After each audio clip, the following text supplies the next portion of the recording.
The Media Center for Art Education and Technology, a service of the Monterey County Office of Education, along with the Herald Live, presents Prep Nation.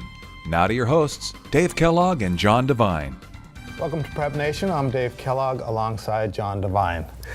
Well, Palma, we've been talking about them most of the season, and a lot of people had written them off after the slow start, the 0-3 start. They come up with a big upset this week, beating highly touted Palo Alto 23-20. Now, John, that wasn't as stunning as a lot of people thought it would be. No, it wasn't for me. I mean, I did think they were going to win this game because Palo Alto, again, as you mentioned, very highly rated in the CCS. That all being said, if you take a look at what Palma's done in those first three games of the season, you know, they're down to Carmel 10-7 going in the fourth quarter. They're down 6-0 to St. Francis at halftime, and they were 7-7 with St. Joseph in the fourth quarter. And down 13-7, had the ball on the 2-yard line, couldn't punch it in. And that's how that game kind of ended. So they've been close, and they've been close against teams that are combined 10-0 right now. So, you know, Palma's been right on the cusp, and now to me, they're a dangerous team. Well, before this game, they've been having trouble scoring points too, as well. Yes, and that's the ironic thing is Coach Jeff Carnazzo was concerned about his defense before the year started because he had 9 new starters out there. The defense has held its ground. The defense has done a great job. The offense has struggled a little bit. In the Palo Alto game, they went down and scored on that opening drive, and I think that put a little confidence in them. And it's halftime, they had 17 points, which was as many points as they had in the first 3 games of the season. Brandon Oliveris, over 100 yards rushing this game, probably his best game since that opener against Carmel. Well, he's had 3 games now with over 100 yards rushing. He's been the mainstay in that offense. I mean, but what Coach Carnazzo told me is the offensive line finally came together. It wasn't kind of Brandon just punching his way for 2 or 3 yards. He was getting some holes and he was running through them, and more importantly, they were keeping Palo Alto's offense off the field. Okay, let's hear what Coach Jeff Carnazzo had to say about his team's performance. Jeff, have you ever endured a 3-game losing streak at any level as a player or a coach? As a coach, no. The most we've lost in a year is 3 games, and as a player, yes. And it's a little bit easier to handle it, I guess, as a player than it is a coach, because as a coach, it grinds on you quite a bit, not just on the field, but after the game, during the week, during the weekend preparation. But it was tough, but it made us better. Yeah. Now, obviously, confidence gets sprouted a little bit when you endure a 3-game losing streak. I mean, kids are kids. But I want to know, as coaches, what went through your mindsets?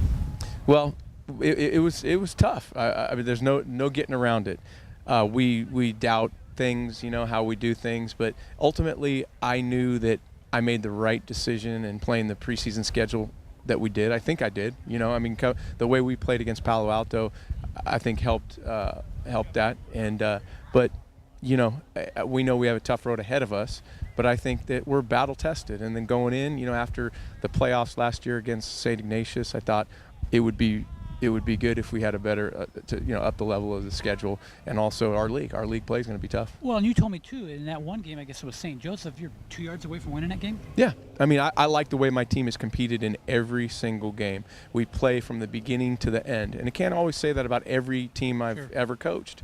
We played hard. I had a good feeling in every one of those games. Tough walking off the field after a loss.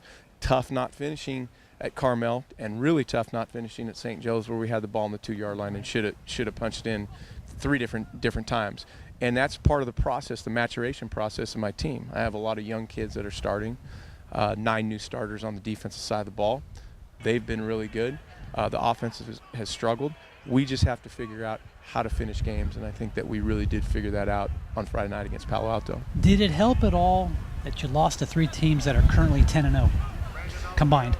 Yeah, losing's tough no matter what, but knowing that you lost to quality opponents, it helps, because along the way you know that you're playing these really good teams and it's making you better. You're getting in there, you're competing, and you're learning these kids are learning how to compete. You don't just put on a red and gold uniform and think that, I'm going to know how to finish games and I'm not going to know how to win.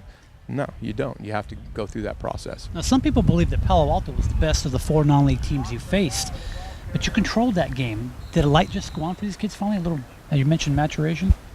Yeah, I think it was a matter of our offensive line coming together. The offensive line played tremendously across the board. The entire line did. And then you have a workhorse in Brandon. So I think that just it takes time to gel offensively, and it's been easier for us, surprisingly enough, to gel defensively with all 9 new starters. But I think they were tough. St. Francis was really tough. Sure. Carmel was tough. St. Joe. But which one was the best? I don't know. I think they were all pretty tough. Now, you mentioned to me before the season started that you were concerned about your defense. Obviously, 9 new starters out there, but that hasn't been an issue this year, has it? No, we've got great play from our up front. We're putting pressure on the passer, and that was one of the problems we had last year is getting pressure on the passer, and we really put the pressure on Keller Christ from Palo Alto this week. So that combined with the secondary really doing a nice job, and we've got 4 new starters in the secondary, and they've come along and done really well. And the defensive coaches that I have on my staff are very good. Sure. Now, what problems does Monterey possess for you going into your Gablin Division opener on Friday? Monterey they've got a dynamic quarterback, and lucky enough we faced Carmel has a dynamic quarterback. St. Joe's had one, and of course Palo Alto is a Division I kid. So Carter Aldretti poses a problem for us because he could run the ball, he could pass the ball, and then speed in the running backs, good speed. Sure. So practice is a little more fun this week. Yeah, I mean, this team, whether we win the game or whether they go hard all the time. If Keller Christ would have thrown a touchdown pass at the end and we would have had another heartbreaking loss, this team would be out here busting their tail like they are right now. I mean, that's the kind of kids that they are, and I love this team. I really do. They're hardworking, and they see the big picture. Still getting up at 3:45 a.m. Absolutely. Got to stay in shape. All right, Jeff. Thanks. Okay, John. Thank you very much. So Palma comes into probably in real good shape to open up the Gablin Division play against Monterey this Friday. I think so. And, keep in mind, Dave, that last year they went into league play and missed in a 2-game losing streak. And they were struggling a little bit, and people were thinking, they were starting to write these eulogies about Palma. And they were down in that game to Monterey 12-0 going in the third quarter. Coach Carnazzo made a change, inserted Mitch Kidd, the quarterback, and the rest was history. They went out, won 6 straight games, and won the league title. Now they open up at Monterey, this time with a little momentum. Kidd is back, Oliveris is back, and that offensive line is gelling. Does Monterey have the defensive horses to tie down Oliveris, to slow him down? I don't know. Because when we saw Monterey play against Pacific Grove, they didn't look very good at all. And I think a lot of it had to do with the inexperience, the fact that they hadn't played a real game yet. Mm-hmm. Last week they looked phenomenal against Burden, but I don't want to put a whole lot of stock into that because Burden was a glorified scrimmage. Mm-hmm. I mean, they weren't a very good program. Monterey needed a game. They desperately needed a game. They got a game, and they built some confidence for these young kids. In the backfield's a bunch of sophomores from Monterey right now. So we'll see now how that translates against a team like Palma.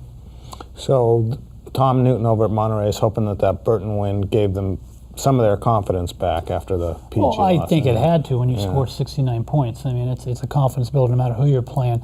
But Palma's not Burden. Mm-hmm. I mean, those holes that Monterey was getting in that Burden game aren't going to be there. The offensive line's going to have to gel for Monterey and open some holes for Keely Jones and Carter Aldretti.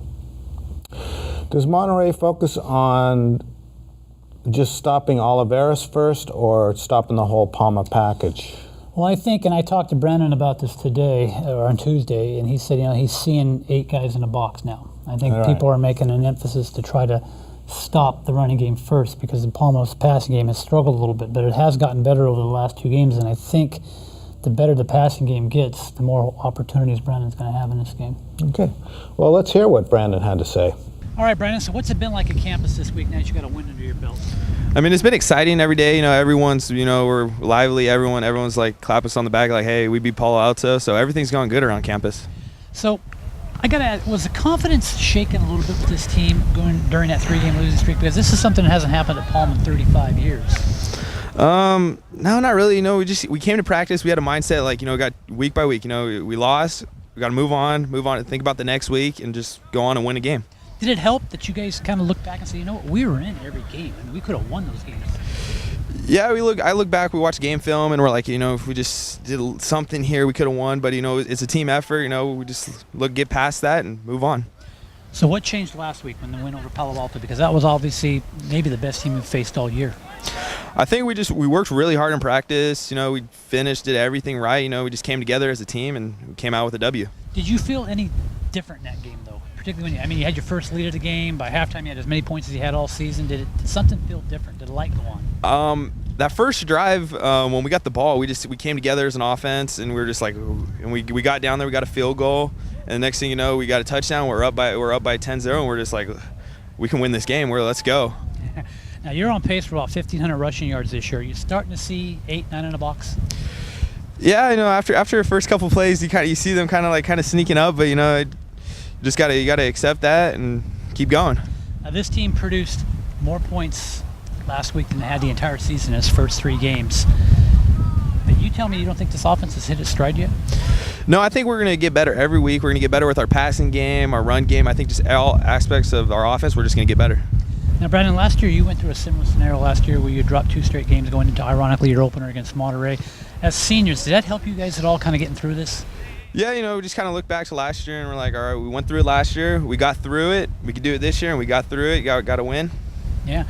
And watching film of Monterey, what do they possess, or I should say pose, as a challenge for you on offense? They got some decent tacklers. They got some speed. I see on film. They got a lot of speed. Now, Coach Carnado says the attitude isn't different here, but I hear a lot of emotion out there right now. Yeah, our players they get loud. I like that about our players. Our teammates we're always got each other's backs. We're always encouraging everyone out there. Great. All right, Brandon. Thank you. Thank you.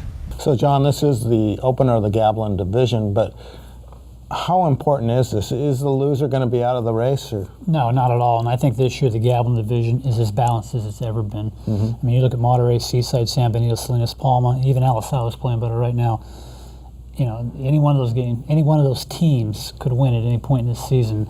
I think obviously you want to get off to a good start, get that win. For Palma, keep that momentum. The same thing for Monterey, but vice versa. It's not the end of the world if either team loses this game. It just means they've got a little harder road to climb. So do you see the winner of the division coming out not being undefeated?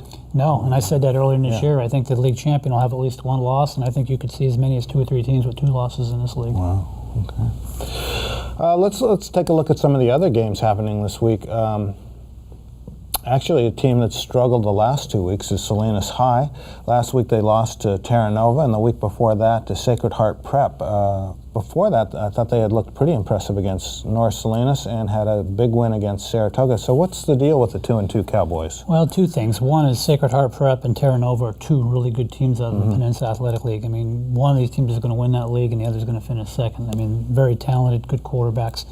The other thing is Salinas has shot themselves in the foot, no pun intended with Cowboys here. They've committed 10 turnovers in the last 2 games. They had 6 last week against Terra Nova. Terra Nova has 21 points before Salinas does anything because of turnovers. Wow, that's tough to come back. Well, and you look at it, they came back in that game. They cut it to 24-13 at halftime. They were back in that game, and then Terra Nova, to their credit, came down in the first 2 drives and scored. The thing that Terra Nova did is they scored quickly. They had 3 drives at less than 2 minutes. Some of it had to do with a short field caused by the turnovers. Well, what does that do to the Cowboys' confidence coming off those 2 losses? Well, yeah, I'm sure it shakes them a little bit, but I think they also understand we just played 2 good teams, and if we don't commit those turnovers, we're in both those games. So I think they'll play on that a little bit. They're going on the road to Monte Vista. Salinas is undefeated on the road this year, so maybe getting out of the pit helps them a little bit. You wouldn't think that would help them. But they go up to Monte Vista, which is up in the hills in Watsonville. Yeah, in the dark, and that'll be wild. What about Monte Vista now? Monte Vista lost to Pacific Grove, I remember. And to King City. Okay. So they're winless against teams in the Mission Trail Athletic League. I've said all year that Monte Vista does not belong in the Gavilan division. I'm not sure why they were thrown into the mix, other than they've been successful the last 3 years in the old Monterey Bay League. But this is a program that will likely be back in the Monterey Bay League Pacific Division next year. They're a small private school that does not get, the elite athlete in terms of being able to fill a roster. It may work in baseball, it may work in basketball for them, but you need more than 20 kids in football. Right. Hey, we've got a rarity happening this weekend as well, and that's North County bringing in the lights for a Friday night game against Alisal. Just a second time in school history, and maybe this is what they need. This program's 0-4 right now. I warned them about changing their helmets. They went away from that traditional silver and got that flat black, and they're winless right now.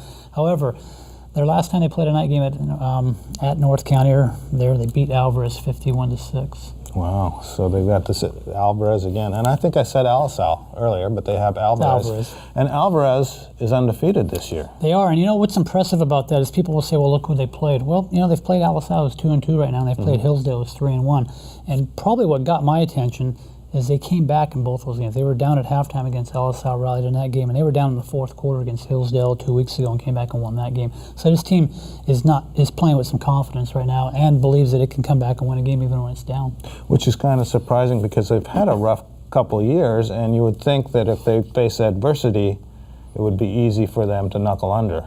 Right. But that well, doesn't seem to be the case this year. Well, they were 0-10 last year, so they Right. didn't have a whole lot to plan. But I remember Coach David Bottom telling me, there were things we could build on, and apparently they've built on them this year. And maybe it only took that one win, that season opening win against Gonzales, to kind of get them going a little bit. Hey, one thing I read in your column this week was that King City hasn't had the greatest success offensively, but they're putting some points on the board last week. Well, they beat Monte Vista last week in Monte Vista, or at Monte Vista, so that was a big win for them, just getting a win under their belt. But their offense is going in the opposite direction of Carmel, who they play in their Mission Trail Athletic opener on Friday. They didn't score a point last week, the offense. The defense registered 2 interceptions for touchdowns, and DeAndre Sharif returned a kickoff 72 yards for a touchdown. So their 21 points 21 points, yeah. came all off of either special teams or defense. So I know Mac Villanueva, that's a concern for him. He told me he'd like to get that running game going, but they've got 2 talented receivers in Sharif and Dominic Rose, and they've got to find a way to get those guys the ball because they make things happen. And, what King City's got to do is they've got to be able to move the ball, whether it be on the ground or through the air, and keep that Carmel offense off the field. Otherwise, Carmel's going to put 50 on them. Well, Carmel had the week off last week, is that right? They did. And so where do you think their head's going to be coming into this King City game? Does that help them, hurt them? Or? I don't think it makes a difference for Carmel. The one thing Golden Anderson has done over this 4 years as a head coach here is you look at this Carmel team and you can't tell whether they've won a game or lost a game. The mindset is the same every week. And they just go out and play football. They don't worry about the opponent, and this is the reason why he hasn't lost a league game yet as a head coach. That about wraps up football for this week. Let's take a look at volleyball. I understand that Catalina is off to a strong start this season. And no surprise, they're the defending league champions, and the core of that team is back. Chase Lee Hong had a game for the ages last week with 31 kills and 31 digs in a win over King City.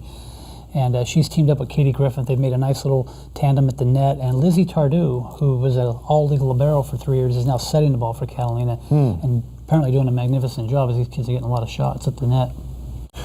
So they're looking like they're heading towards the CCS playoffs. Well, I think there's no question they'll be in the CCS playoffs. The question is, how will they do in the league play? The league is very competitive this year. I really like Carmel. And if they get Carly Eggers back, who was out with a torn ACL, she's expected back sometime in October, they're going to be lethal as well. Okay. What about, I hear a lot of good things about Monterey lately. Well, at least in league play. This is a team last year that was 3-17 in non-league, and then rebounded with 9-3 in league and made the playoffs. So similar scenario this year in the fact that they were just 3-11 in league, but they've bounced back. Non-league, but they've bounced back. They've got off to a good start in league play. And Sasha Koenig, she's on pace. She's 20 kills away, I should say, from breaking her record from last year on kills, and she's just a phenomenal player right now for Monterey. What do you think causes that tough non-league record? Is it scheduling, or is it just takes them a while to come together? I think head coach Dave Schwartz has purposely scheduled teams that maybe he hopes they can be competitive with. He wants them to get that experience, to understand that when they get in a league, they will not face anybody better than this. Let's take a look at water polo. I understand that somebody's on pace to break a school record. Yes, Sydney Clark over at Salinas High. She's got 75 steals in less than half a season, which puts her on a pace for about 165 steals. The school record was held by Rachel Davidson with 130. I mean, at her pace, she's just going to obliterate that record. Okay.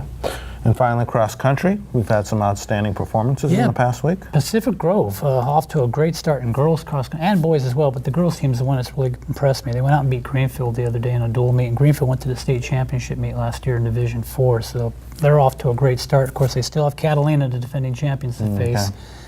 And take a look at North County. I think that program is back. I mean, they did really well at the Monterey Bailey Gavel Division Center meet last week.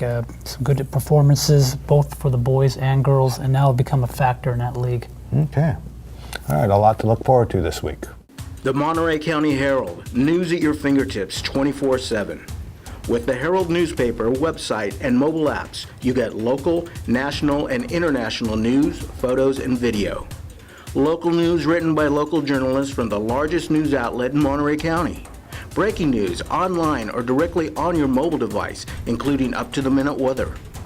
The Monterey County Herald is more than talking heads and sound bites. It's award-winning journalism at your fingertips 24/7. Okay, we're back with Tommy Wright, who covers the colleges and JCs for us at the Monterey Herald. And let's open with JC football. A heck of a running effort there at the Hartnell game. Yeah, DeAndre Mann, he really had a breakout game. I mean, this guy's he's been a force ever since he got to Hartnell, but this was really his first big just explosion. Last year he dealt with some injury issues, and I think that held him back a bit. They were a bit reluctant to keep him in there to the point where he got 341 yards like he did this past weekend. Usually, he'd get up to 100, 150, and then they'd start sitting him and have him rest a little bit. So this guy, if he's healthy, I think, he can really control any game. Mm-hmm. So that's really going to be something that opposing teams are going to have to worry about. This was a good team they beat, too, Contra Costa. Yeah. Contra Costa was ranked better than Hartnell was coming into this game. Contra Costa was ranked 13th in NorCal. Hartnell was ranked 17th. So this was a good win. That was a pretty strong Contra Costa team that he just ran all over. Now they face another strong team this week in Laney. Yeah, Laney is also right up there in the top 20. That should be a tough game for them. I don't see why Hartnell shouldn't be able to hang with them. Hartnell will have to face a good running back themselves. Valentino Miles, he's Laney's star running back. He hasn't quite put up the numbers overall that DeAndre Mann has, but he's rushing for 6.3 yards a carry, so that's something that you're going to have to deal with and try and slow him down. Okay. Our other local community college team, MPC, they're not having the success of Hartnell this year. They're still looking for their first win this season. I think part of it's just trying to figure out who they want to go with. This is a team that they do have a pretty deep team, but it seems like there's still a lot of position battles that are getting worked out. One that did seem to get worked out was at quarterback. Andrew Ludenbach stepped up. He had a pretty solid performance. He went 21 of 36 for 222 yards. That was his best showing of this season, and he's continued to improve. He threw 2 touchdowns, but I think for him to really be overly effective, they're going to need to start establishing a run game there at MPC. They haven't really been able to run the ball all season, and that's going to hurt them if they need to rely on this guy. One way to look at MPC's season is to look at Los Medanos, the team that they lost to. Right. Los Medanos has faced Hartnell, Cabrillo, and MPC all in the Coast Conference. Hartnell is the only team that beat them. They beat them pretty handily.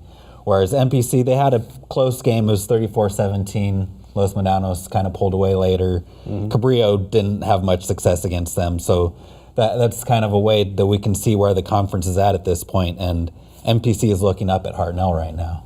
So judging from that, Hartnell looks like the conference favorite. Yeah, they've definitely been the strongest team so far. And I mean, these teams do play some pretty difficult non-league schedules. I know we've talked about that. John's talked about that some. I will note MPC, they opened up with American River College. That team's number 5th in the nation right now. Wow. So, and then they've got number 18 Reedley. Yeah, it's not going to get any easier. But I think if MPC can play well, this can be a good jumping point in them as they get closer to the Coast Conference season. One of the bigger problems for MPC has actually been their defense. They've given up a lot of points this year, and Reedley's struggled to score for most of the season. Oh, really? Okay. So if MPC can be successful in shutting them down, that might be able to build up a little confidence for them moving forward. Hey, let's move now to JC volleyball. Hartnell off to an 8-5 start. What have you seen from them so far? Yeah, it's been a couple of local players that's really boosted them. Mackenzie Nelson, the North Salinas alum, she's leading the conference in digs right now. So that's been really big for them. And then Notre Dame alum and King City native Lauren Colesbury, she's second in the conference in kills. So both of them have really been big force for the Panthers so far.